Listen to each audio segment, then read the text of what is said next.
Nah, oke. Seperti tadi, tema kita cara membuat tokoh dalam cerita menjadi lebih hidup. Wah, ini mesti yang ditunggu-tunggu teman-teman gitu ya. Bagi para penulis ini merupakan salah satu tema yang paling banyak di request gitu di komunitas. Kak, yang ini dong. Oke, sekarang kita mau langsung aja. Tapi sebelumnya akan saya perkenalkan dulu pemateri kita, narasumber kita di pagi hari ini. Selamat pagi Kak Wulan Sauki. Selamat pagi. Oke, gimana nih Kak Wulan hari ini kabarnya? Alhamdulillah baik. Alhamdulillah, oke. Lalu ini. Iya. Nah, Kak Wulan, kita langsung saja. Boleh Kak Wulan perkenalan dulu dan langsung kita ke materi hari ini. Untuk waktunya, kami persilahkan Kak Wulan, monggo. Oke, saya mulai ya. Bismillahirrahmanirrahim. Assalamualaikum warahmatullahi wabarakatuh. Alhamdulillahirrahmanirrahim. Wassalatu wassalamu ala asrofil anbiya'i wal mursalin wa ala alihi wa sahbihi ajma'in. Alhamdulillahirabbil alamin. Puji syukur kehadirat Allah Subhanahu wa taala yang masih memberikan kesempatan kita semua ya bertolabul ilmi di hari Minggu yang cerah ini. Mudah-mudahan keadaan baik ada di semua peserta kali ini ya. Sebelum perkenalan ini saya baca di chat ini ternyata pesertanya dari berbagai macam kota ya ini sepertinya ya. Iya, ini dari jauh-jauh juga ada biasanya. Iya, ini yang sudah ini dari Bekasi, dari Bogor, dari Kepri, Masya Allah ya. Alhamdulillah, luar biasa ya. Saya selalu merasa bahagia ketika berada di komunitas menulis, karena bisa jadi aktivitas menulis itu adalah sesuatu yang rumit ya bagi banyak orang, dan banyak juga yang tidak tertarik mungkin ya berada di komunitas semacam ini. Tapi pagi ini ada berapa peserta ini? Ada 21 peserta. Insya Allah ini dengan banyaknya, ini kayaknya juga generasi muda ini ya sepertinya ya. Lebih muda dari saya pastinya ya. Pastinya akan membawa apa ya, sesuatu yang baru bagi dunia kepenulisan di Indonesia. Insya Allah dengan idealisme yang masih tinggi, pastinya akan membawa pencerahan gitu ya. Baik, sebelum dimulai tadi saya diminta untuk perkenalan. Ya, nama saya Wulan Sauki dan umurnya enggak usah dibocorkan ya, karena saya juga sudah tua banget. Oh, ini ada yang sudah 44 tahun. Masih tua saya. Ya, masih tua saya ya. Enggak usah dibocorkan apa, cukup dilihat saja. Nah, terus sebenarnya saya juga belum terlalu banyak menulis ya, tapi insya Allah masih tetap punya semangat ya untuk menulis di sela-sela aktivitas saya sehari-hari, yaitu sebagai guru dan juga sebagai ibu rumah tangga gitu ya. Jadi insya Allah idealisme untuk menulis itu selalu ada, karena memang ini adalah sesuatu yang saya sukai. Begitu saja perkenalannya ya. Mungkin nanti bisa kita lanjutkan di forum-forum berikutnya kalau mungkin diberi kesempatan lagi. Okay? Ya. Baik, kita akan mulai materi kita, yaitu tentang bagaimana cara membuat tokoh itu lebih hidup. Izinkan saya untuk share screen ya. Oke, monggo, silahkan Kak Wulan.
Apakah sudah terlihat? Ya, sudah. Di saya sudah terlihat nih. Teman-teman yang lain sudah ya? Sudah. Oke, sudah. Baik, di sini saya mengambil judul Hidupkan Tokohmu, gitu ya, bahasa yang lain dari tema kita pada pagi hari ini. Dan sebelum kita mengulik gitu ya cara-cara untuk menghidupkan tokoh atau karakter dalam sebuah cerita, ada satu yang harus kita pahami bahwa tokoh atau cerita, tokoh atau karakter itu adalah sosok yang menggerakkan sebuah cerita.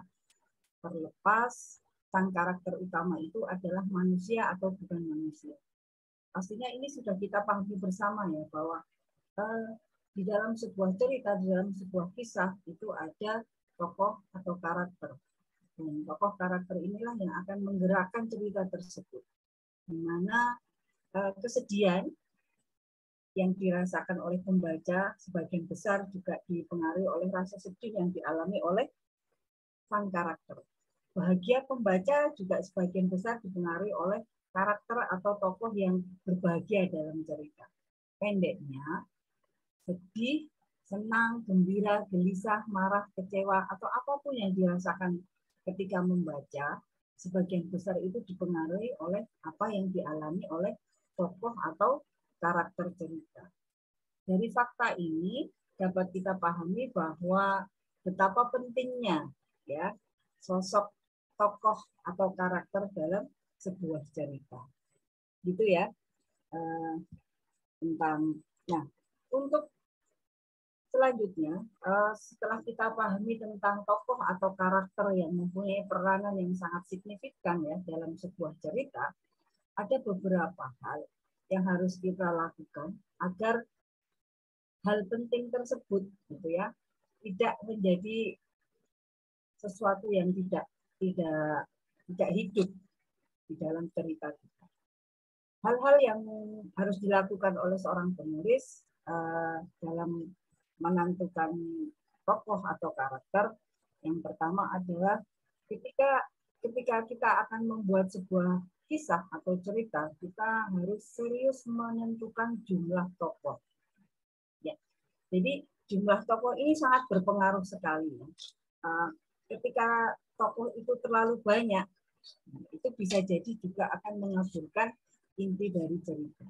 Karena bisa jadi dengan tokoh yang banyak, itu konflik juga menjadi banyak gitu. Jadi kemudian bias dan tidak fokus pada nilai atau juga inti dari kisah yang ingin kita sampaikan. Tetapi juga sebaliknya, tokoh itu juga jangan terlalu sedikit. Gitu. Ketika tokoh itu sedikit, bisa jadi akan mempengaruhi cerita kita karena konfliknya juga menjadi lebih sedikit, bisa jadi menjadi lebih sepi dan tidak menarik untuk dibaca. Dan jumlah tokoh ini harus kita seriusi untuk menentukannya. Jadi langkah-langkah pertama yang harus dilakukan adalah serius dalam menentukan jumlah tokoh atau karakter. Bisa jadi itu juga akan mempengaruhi cerita ya. Kalau mungkin teman-teman pernah membaca bukunya Asma Nadia yang berjudul dengan Mak Ingin Naik Haji gitu ya. Itu juga digambarkan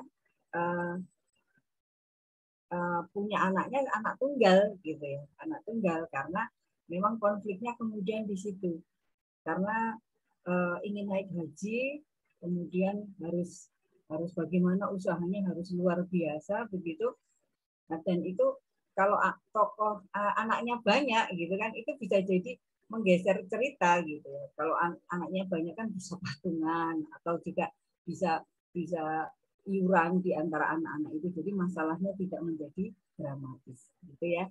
Itu yang pertama. Selanjutnya yang kedua adalah kita harus selektif dalam memilih tokoh atau karakter ya. Jadi di dalam sebuah cerita kita harus memilah gitu ya, memilah mana karakter yang harus kita kupas panjang lebar, mana yang tidak harus kita detail menjelaskannya. Dan ini lagi-lagi akan mempengaruhi cerita kita. Ya. Misalnya kita sedang berbicara atau menceritakan sebuah keluarga yang terdiri dari ayah, ibu, dan anak. Kemudian dalam cerita itu kita hanya akan menceritakan tentang hubungan antara ibu dan anak. Maka yang perlu kita kulik lebih dalam tokohnya pastinya ibu dan anaknya saja, gitu ya. Ayah dan anak-anak lainnya mungkin hanya sepintas lalu, tidak perlu kita gali terlalu mendalam, karena itu lagi-lagi akan membuat cerita lebih bertele-tele atau juga mungkin tidak fokus pada konflik sehingga membosankan. Artinya jadi tidak semua elemen dalam sebuah cerita itu harus kita tampilkan dengan porsi yang sama.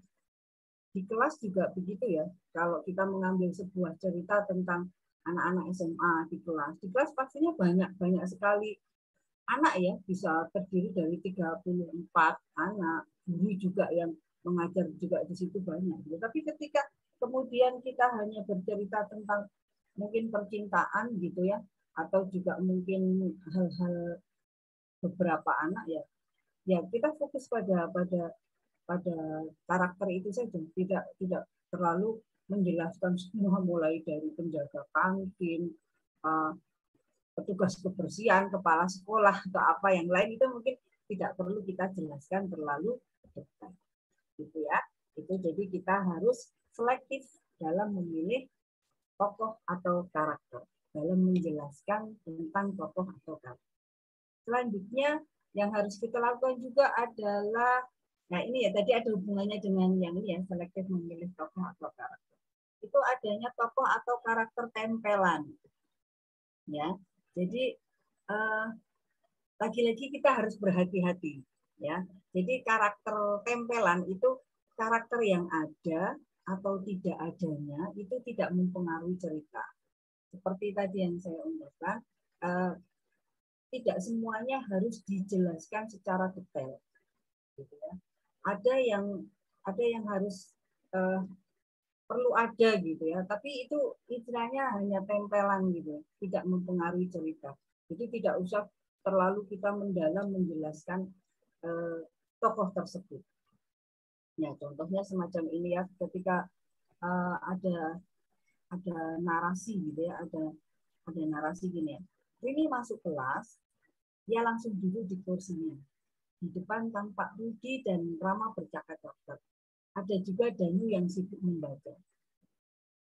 Terus pada kisah selanjutnya itu hanya Rini saja yang kita bahas. Ya. Sementara Rudi, Rama, Danu itu tidak punya peran gitu di dalam cerita tersebut. Nah, ketika ada semacam ini, pastinya kita tidak perlu mengungkapkan Rudi, Rama, dan ini secara mendetail karena itu tidak akan mempengaruhi cerita. Itulah namanya karakter atau tokoh tempelan. Nah, selanjutnya adalah tadi hal yang pertama yang harus kita lakukan ketika kita akan menentukan tokoh atau karakter. Kemudian yang harus kita lakukan lagi dan ini lebih penting adalah ketika kita sudah mendapatkan tokoh, baik itu jumlah atau kemudian jumlah, kemudian karakter yang akan kita pilih. Yang selanjutnya itu adalah ketika kita sudah menentukan tokoh, kita harus konsisten dengan tokoh yang kita pilih, gitu ya. Jadi saya pernah yang mengikuti sebuah forum menulis gitu ya. Itu juga detail sekali ya. Jadi tokoh-tokoh yang akan kita ceritakan di dalam cerita kita itu kita deskripsikan secara detail, baik itu fisiknya, yang mulai dari rambut, mata dan lain-lain, kemudian sampai ke seluruh tubuhnya gitu ya. Kemudian juga dari karakternya, gaya bicaranya, hobinya, pendidikannya. Nah, itu harus benar-benar kita pahami sehingga di dalam sebuah cerita, apalagi untuk novel gitu yang agak panjang, itu kita bisa konsisten menggambarkan tokoh atau karakter yang ada di dalam cerita kita tersebut. Tidak apa ya, berganti-ganti. Jadi yang membaca itu bingung. Ini enggak tokoh yang tadi gitu. Sepertinya kok karakternya berubah gitu. Gitu ya. Jadi konsistensi dalam kita menceritakan tokoh atau karakter itu sangat-sangat penting. Apalagi untuk mungkin novel, bahkan juga untuk novel yang berseri gitu ya. Nah, itu mungkin kita bisa lihat ya, kalau penulis-penulis yang sudah sangat kampiun ya, seperti Terelie dan lain-lain, itu coba kita, kalau mungkin teman-teman ada yang membaca serial apa itu Pulang Pergi itu ya, itu karakternya mapan sekali ya, walaupun itu sudah di buku keberapa gitu ya, tapi kita yang membaca itu sudah paham, bahkan seolah-olah mengenal tokoh tersebut dengan baik gitu ya, karena memang konsisten dalam menggambarkan atau menceritakan tokoh tersebut. Nah, bagaimana caranya bagi kita gitu yang mungkin belum terlalu piawai gitu ya untuk menceritakan secara konsisten, itu bagaimana caranya supaya kita membuat tokoh itu konsisten? Mungkin cara yang paling mudah adalah menghubungkan tokoh atau karakter cerita itu ke dalam tokoh nyata, atau menempelkan tokoh atau karakter cerita itu dalam karakter asli. Dan ini memang juga saya lakukan gitu ya dalam buku saya ya, ini buku Laras Laksita ini. Ini adalah novel ya, yang dan mungkin saya agak berat gitu karena baru pertama kali menulis novel ini. Yang saya lakukan supaya saya itu konsisten dengan tokoh atau karakter yang saya gambarkan di dalam novel ini adalah saya memang menghubungkan tokoh atau karakter yang ada di dalam cerita saya ini pada tokoh nyata di dalam kehidupan nyata. Yang di buku ini itu saya menghubungnya ke teman saya yang memang saya mengaguminya dan memang punya dalam pandangan saya itu punya karakter yang kuat, Jadi saya paham betul gitu ya bagaimana gaya bicaranya, kemudian juga sikap-sikapnya dan hal-hal terkecil, makanannya, makanan kesukaannya, lagu yang disukainya, atau juga mungkin tipe-tipe cowok yang dia sukai, itu saya berusaha mengerti detail gitu ya, karena memang itu akan saya gambarkan di dalam tokoh cerita saya. Itu kemudian menjadi lebih mudah bagi saya untuk menghidupkan tokoh tersebut dalam cerita saya. Karena kemudian ketika saya menulis, saya tinggal membayangkan teman saya tersebut ketika dia berbicara, atau kira-kira ketika ada masalah semacam ini dengan pengetahuan dia, dengan pendidikan dia, itu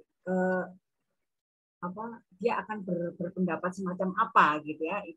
Itu saya tinggal membayangkan begitu. Nah, bisa juga dalam kita membuat penokohan ini 2 atau 3 karakter asli itu bisa digabungkan. Jadi kadang mungkin kita mau membuat tokoh gitu ya, dan pengen tokoh itu hidup, tapi gabungan gitu ya antara si A, si B atau si C gitu. Boleh saja gitu ya.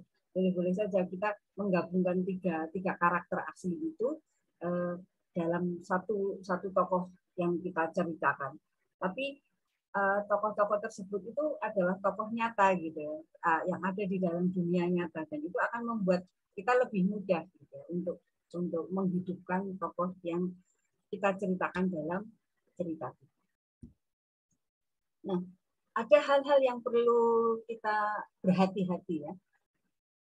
Setelah tadi kita mengadakan pemilihan tokoh dan karakter, kemudian juga berusaha konsisten dalam penulisan tokoh dan karakter itu, yang perlu kita lakukan selanjutnya adalah kita harus berhati-hati ketika menuliskan atau menceritakan tokoh tersebut.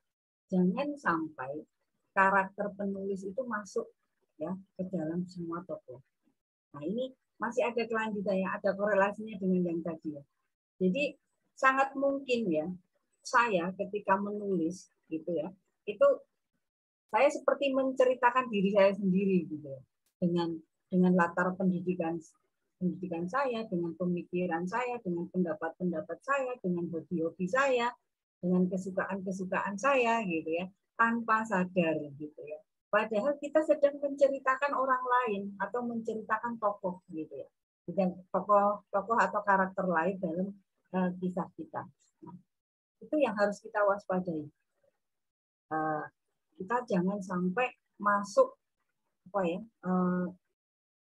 dalam semua tokoh di cerita kita.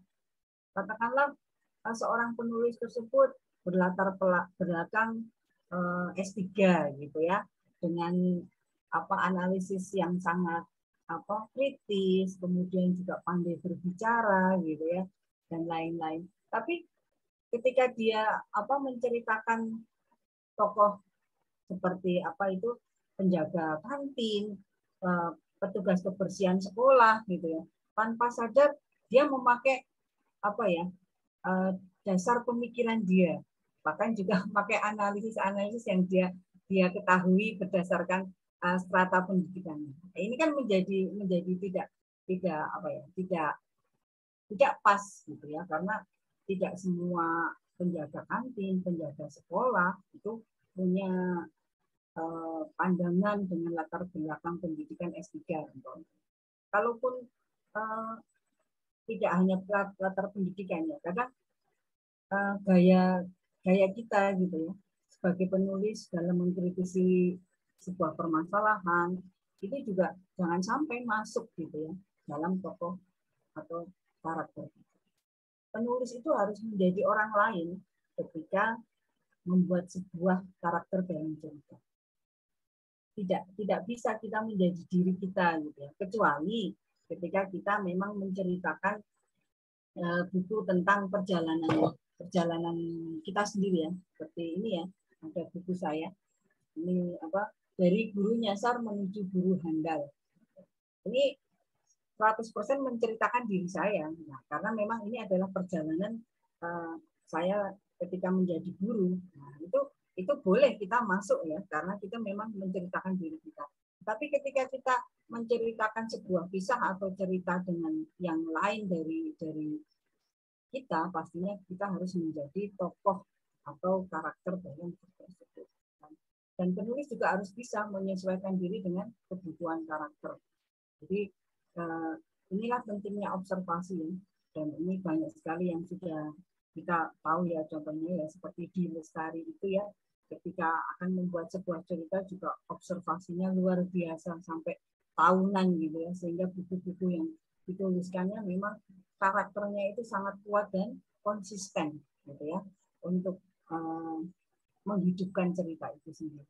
Tidak mengherankan novel-novelnya laris manis ya, karena memang luar biasa. Hati-hati yang berikutnya adalah, nah ini ya yang sering kita lakukan ya, karakter atau tokoh itu tidak membumi ya. Tokoh yang nyaris tidak ditemukan di dunia nyata, terlalu sempurna atau terlalu jahat gitu ya, sehingga tidak ada sisi manusiawinya. Dan ini memang sering menjebak kita ya. Kadang kita memang sebagai penulis pastinya punya pesan moral yang ingin kita sampaikan dalam cerita-cerita kita. Tetapi apapun pesan moral itu, jangan sampai menjebak kita untuk menokohkan karakter dalam cerita kita itu tidak membunuh. Seperti malaikat. Ataupun kalau jahat itu wis koyo setan beneran gitu. tidak ada sisi-sisi manusiawinya. Kalau baik itu baik banget, sempurna banget ya, tidak ada sedih-sedihnya, tidak ada kecewa-kecewanya, tidak ada putus asanya. Padahal itu adalah sisi-sisi manusiawi yang semua orang itu punya, gitu ya. Sebaik apapun orang itu, pasti dia ada saatnya sedih, saatnya putus asa. Nah, itu tetap harus kita tampilkan. Demikian juga dengan tokoh antagonis, gitu ya. Kejahatannya itu udah apa istilahnya luar biasa gitu, sudah jahat banget ya. Tapi manusia pastinya juga tidak semuanya itu jahat 100% gitu. Pasti ada sisi manusiawinya ketika dia kemudian punya setitik rasa penyesalan gitu ya, kemudian juga punya setitik rasa belas kasihan gitu ya. Itu tetap harus kita tampilkan sehingga pembaca itu tidak merasa bahwa ini kok tokoh kok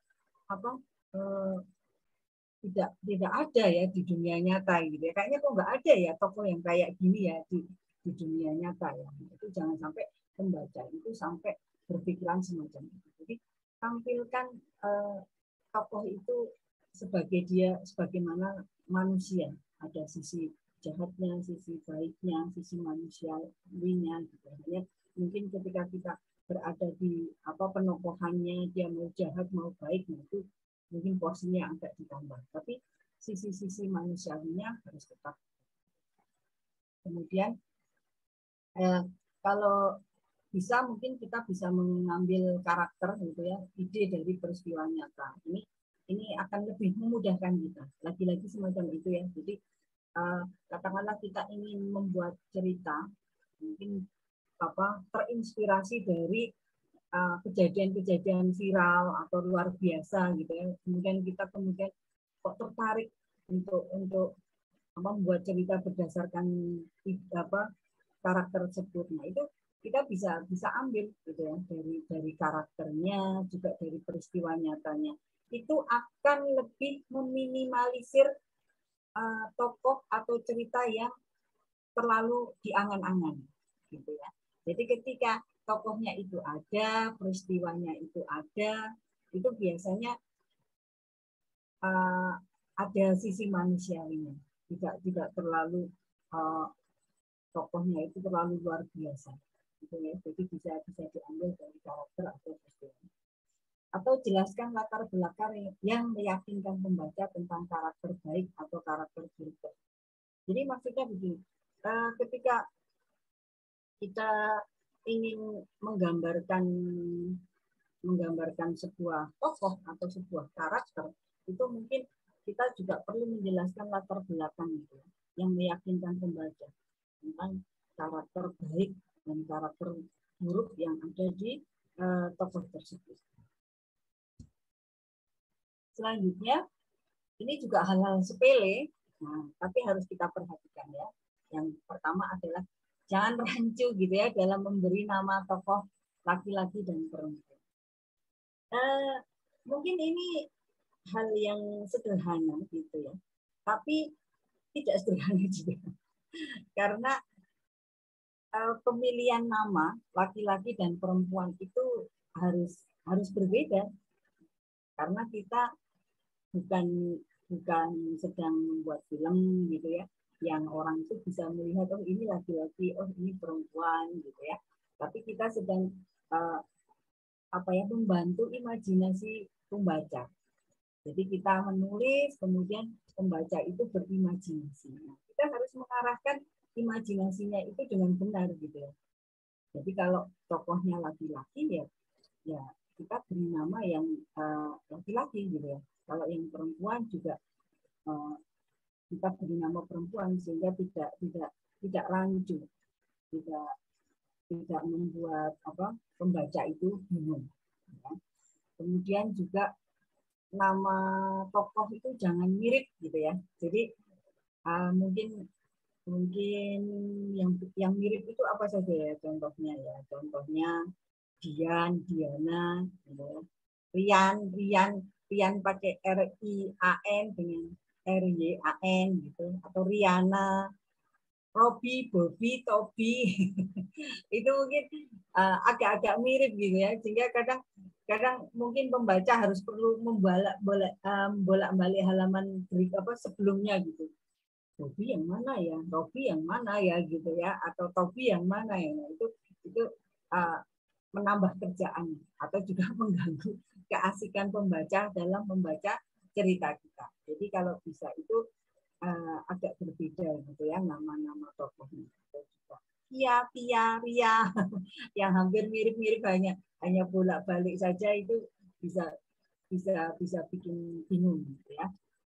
Dan sebelum nama-nama itu kita juga harus memilih nama atau tokoh dalam karakter itu sesuai, jangan asal tempel gitu ya. Jangan asal tempel, kemudian tidak mempermudah gitu ya, tidak mempermudah pembaca atau kemudian membuat pembaca itu tidak menyatu gitu ya dengan tokoh-tokoh yang kita buat di dalam cerita tersebut. Nah, contohnya semacam ini ya teman-teman. Saya ada contohnya. Okay. Setiap kali gadis itu lewat, seluruh mata memandangnya.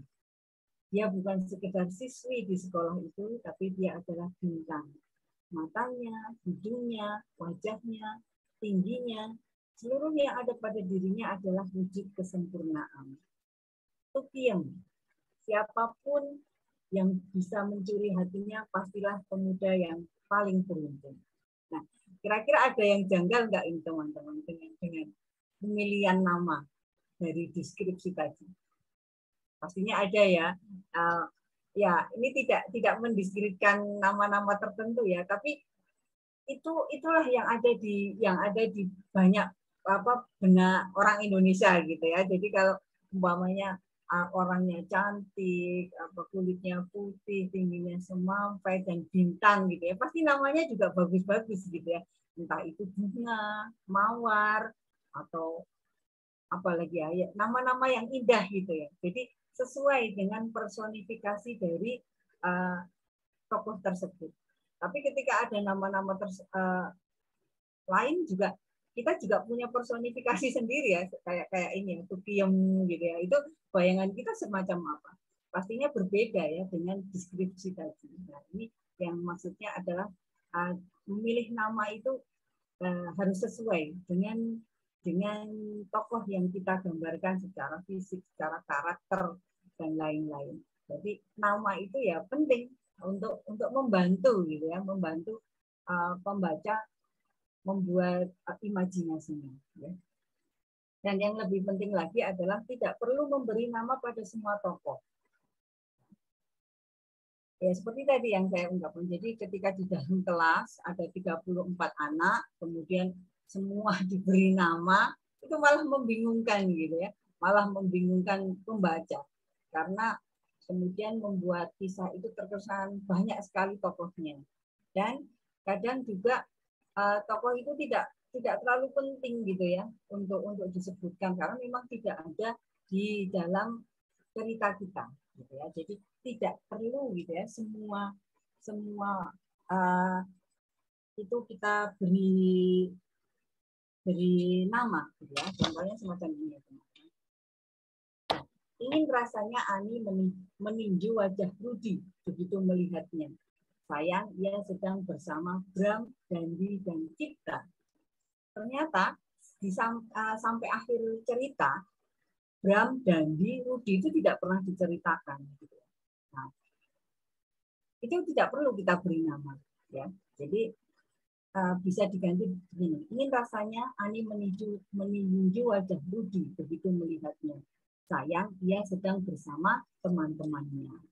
Jadi yang tidak akan kita ceritakan, tidak mempengaruhi cerita kita, sebaiknya tidak usah diberi nama, ya, biar tidak meranjutkan cerita. Selanjutnya, nah, ini juga tidak kalah pentingnya ya.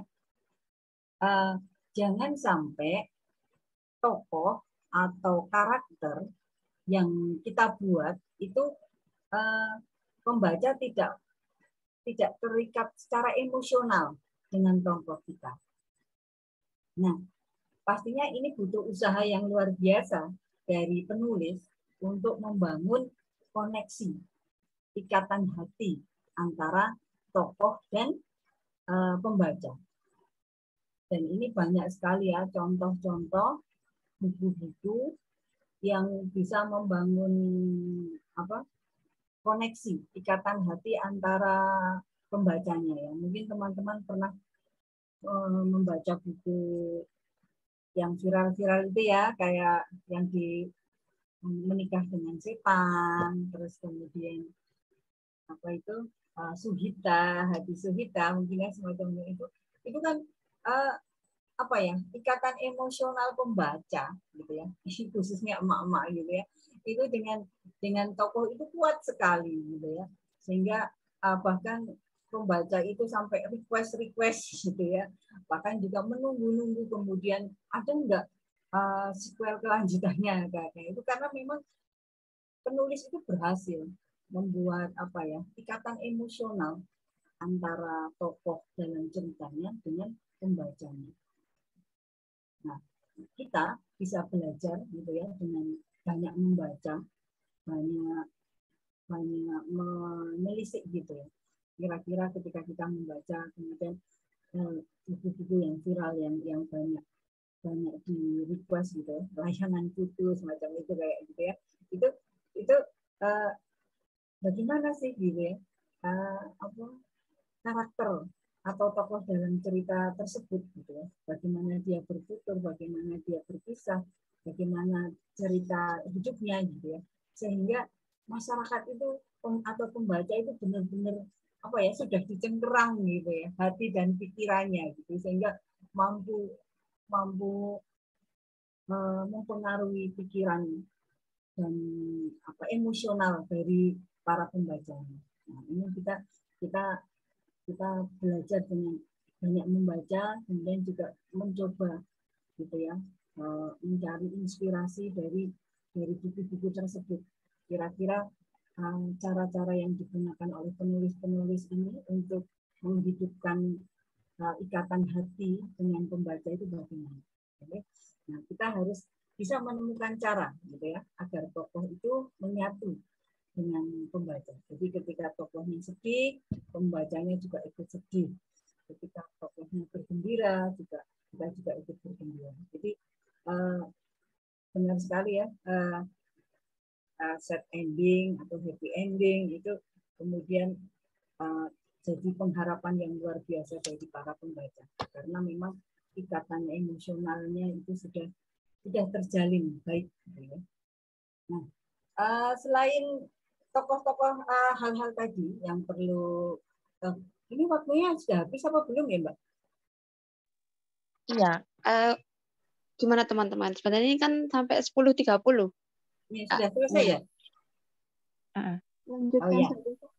Lanjutkan saja ini teman-teman mintanya. Ya, lanjutkan saja. Tinggal sedikit Kak, insya Allah ya.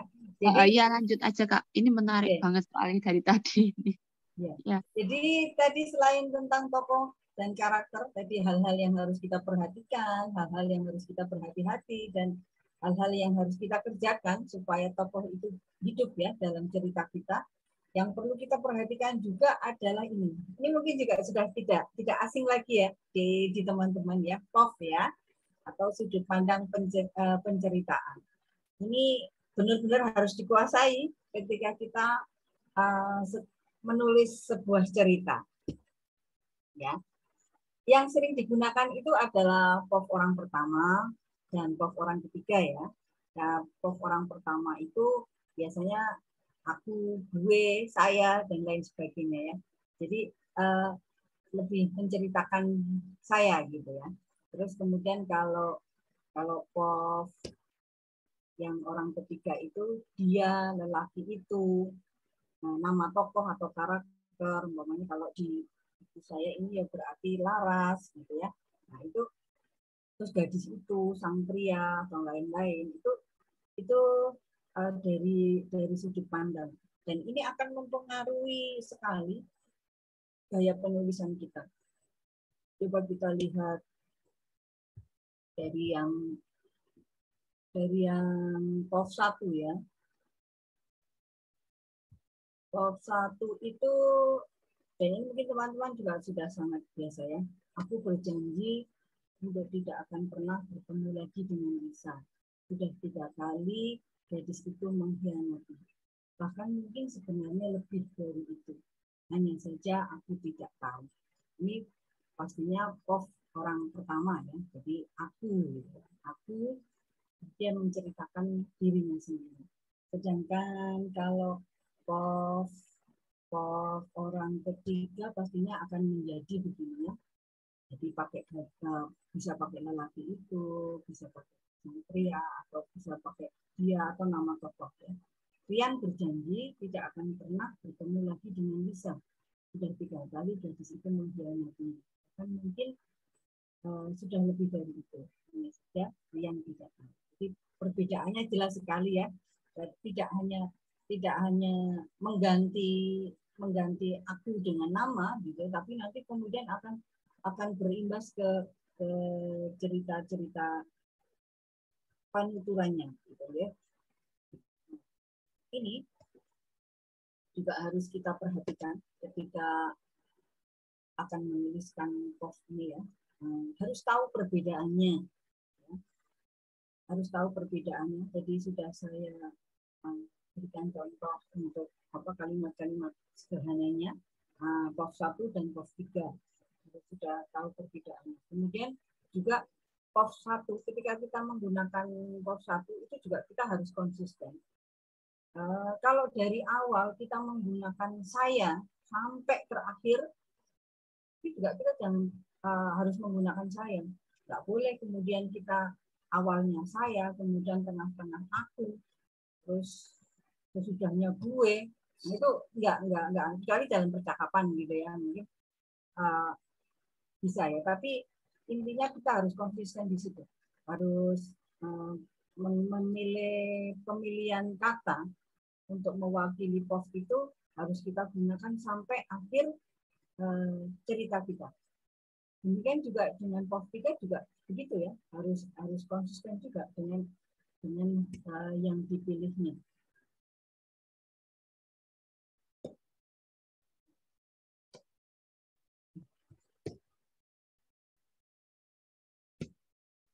Itu terus pada dasarnya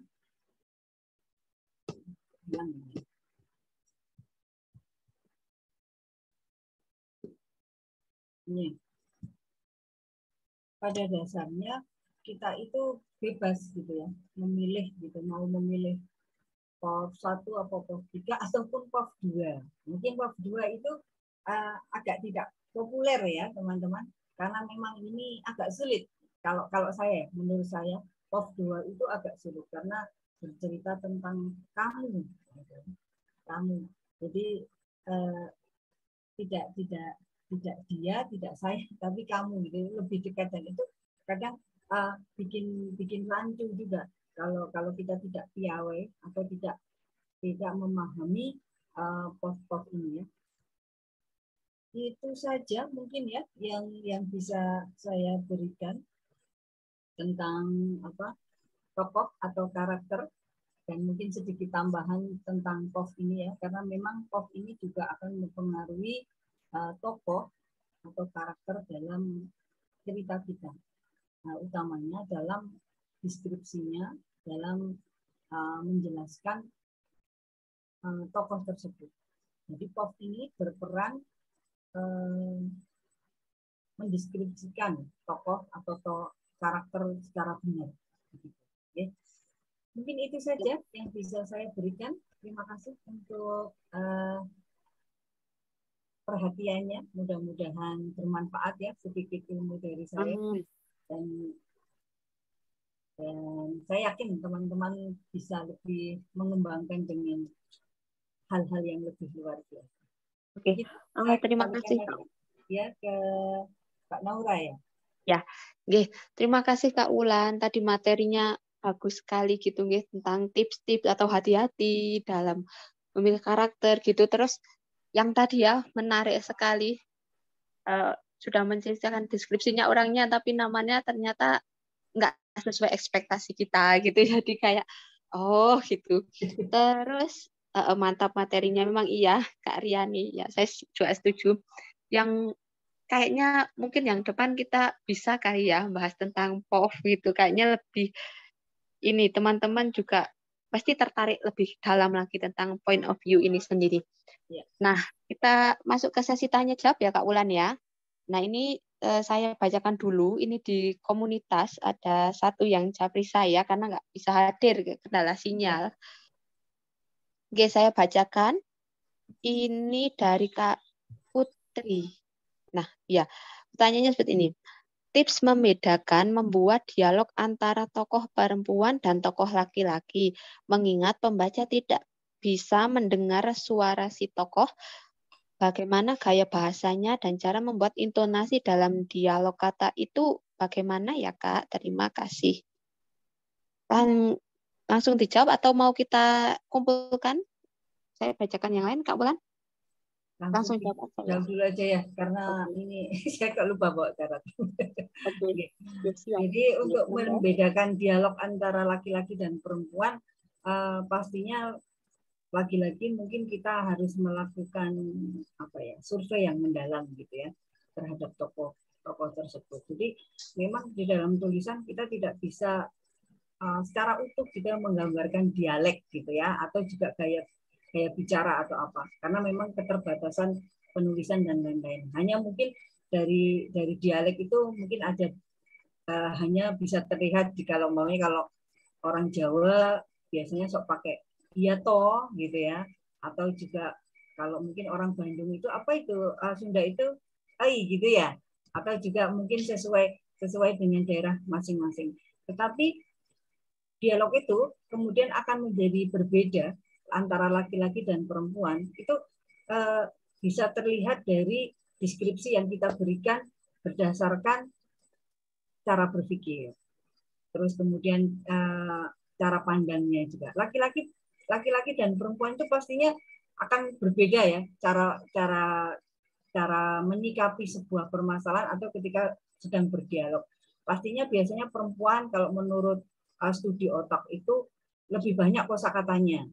Jadi bisa jadi perempuan itu banyak yang harus dideskripsikan. Biasanya mereka cenderung untuk menjelaskan sesuatu itu detail gitu ya. Sedangkan laki-laki mungkin karena keterbatasan kosakata yang dimilikinya atau juga kemampuan itu ya berdasarkan otak laki-laki dan perempuan itu ya. Nah itu mungkin bisa jawabannya lebih singkat-singkat atau juga lebih to the point gitu ya. Itu karakter-karakter laki-laki dan perempuan yang secara umum gitu ya, yang bisa kita pelajari dari manapun, entah itu dari sisi otaknya itu ya, otak, atau juga kemudian kebiasaannya, atau juga mungkin yang sangat kita pahami biasanya kalau laki-laki itu apa sih yang umum dibicarakan laki-laki gitu, biasanya hobinya atau kemudian juga hal-hal politik atau yang lain-lain. Tapi kalau perempuan mungkin biasanya kebanyakan gibahnya gitu kayak gitu. Ya. Itu hal-hal yang umum yang bisa kita masukkan dalam dialog sehingga itu bisa langsung dipahami oleh pembaca bahwa oh ini laki-laki, ini perempuan. Dan untuk selanjutnya lebih membedakannya yaitu kita harus survei karakternya semacam apa. Perempuan bisa jadi juga ada yang berkarakter pendiam gitu ya, enggak kalimatnya pendek-pendek kayak gitu juga ada gitu ya. Tapi tetap ada sudut pandang dia sebagai perempuan itu tetap akan terlihat. Nah, walaupun dia mungkin bahasanya lebih sedikit gitu, tapi sudut pandang dia sebagai perempuan akan terlihat. Nah, itu pandai-pandai kita dari penulis untuk mendeskripsikan hal tersebut. Mungkin gitu ya. Selanjutnya. Oke.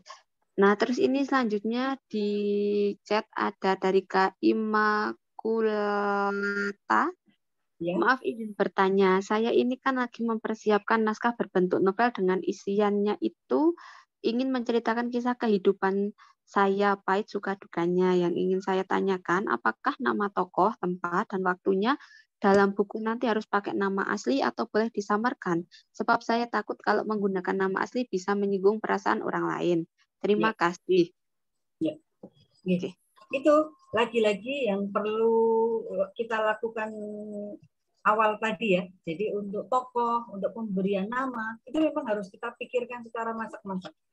Dan kita pastinya sebagai seorang penulis yang paling tahu kira-kira kalau kita pakai nama ini itu dampaknya semacam apa, terutama dampak dalam cerita ya. Artinya ketika nama itu harus supaya tokohnya bercerita tentang kehidupannya yang berat dan lain-lain kayak gitu ya.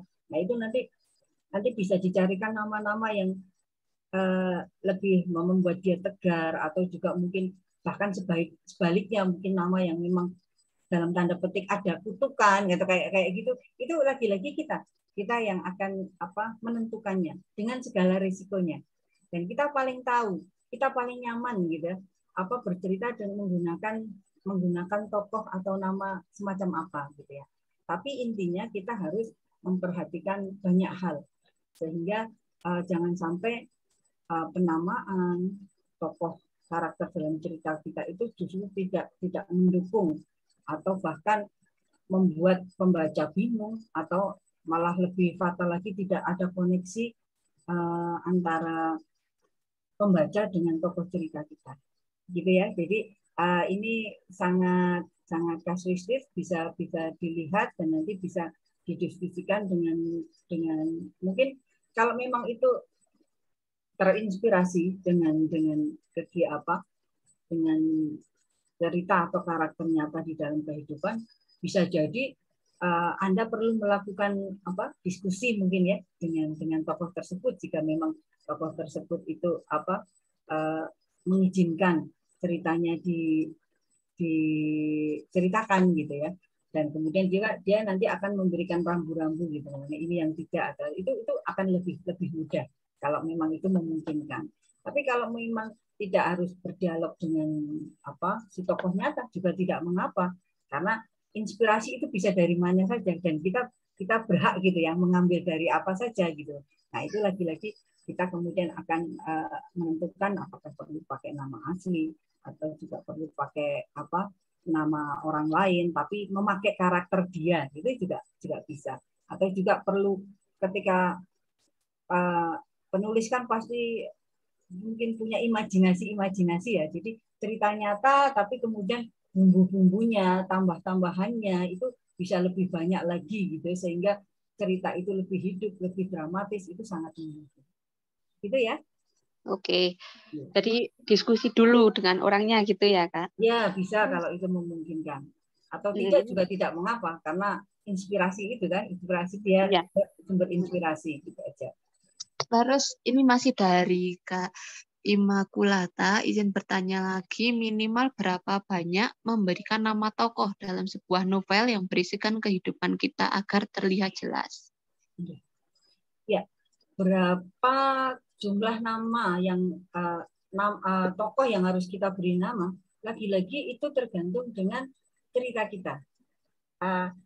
Kadang pernah nggak membaca?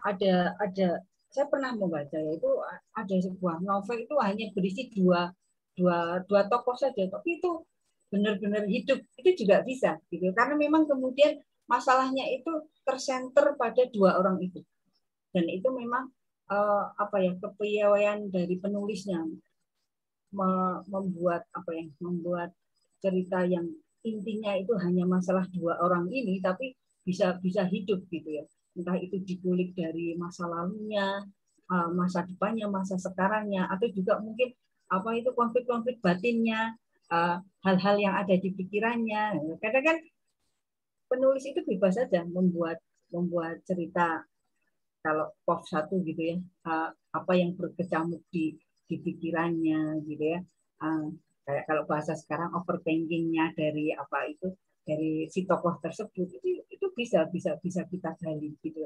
Nah, itu dua pun kalau kita bisa mengulik semuanya, itu akan ramai cerita itu dan bisa hidup gitu. Tapi jika memang di cerita itu mengharuskan ada beberapa tokoh, itu juga tidak masalah. Mungkin kalau teman-teman segenerasi saya gitu ya, dulu ada buku 5 sekawan gitu ya, yang cerita anak detektif gitu ya. Itu kan ceritanya 5 orang anak gitu ya, 5 orang anak, dan 5 orang anak itu diceritakan semuanya, tapi tidak masing-masing gitu ya. Tapi 5 ini berhadapan pada masalah yang sama gitu ya.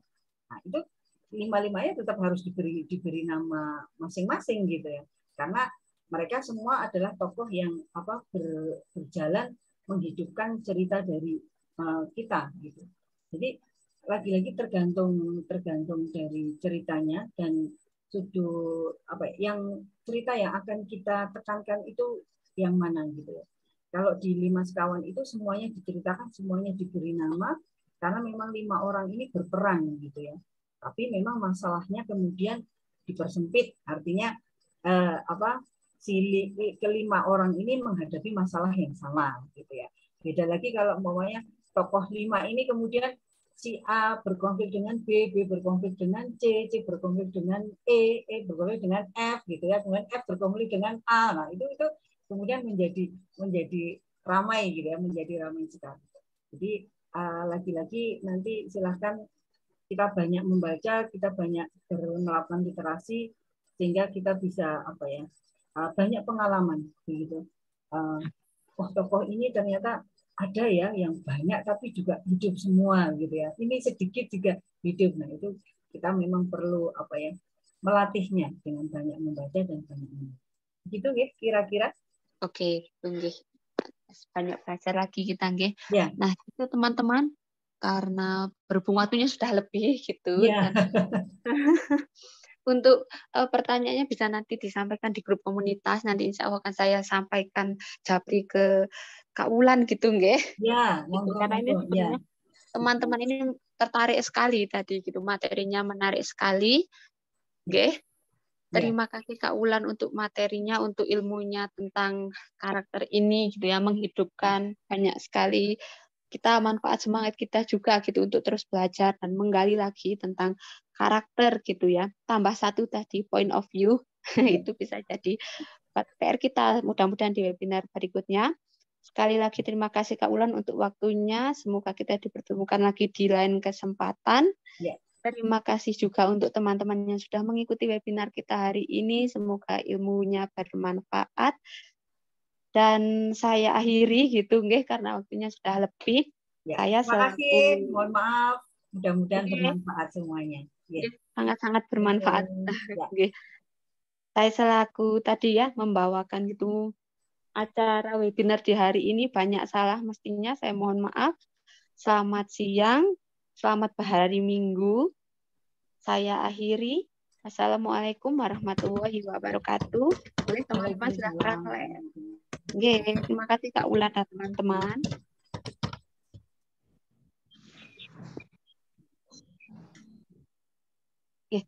Terima kasih. Ini nggih, mohon maaf ini molor. Ya. Terima kasih. Terima kasih. Waalaikumsalam.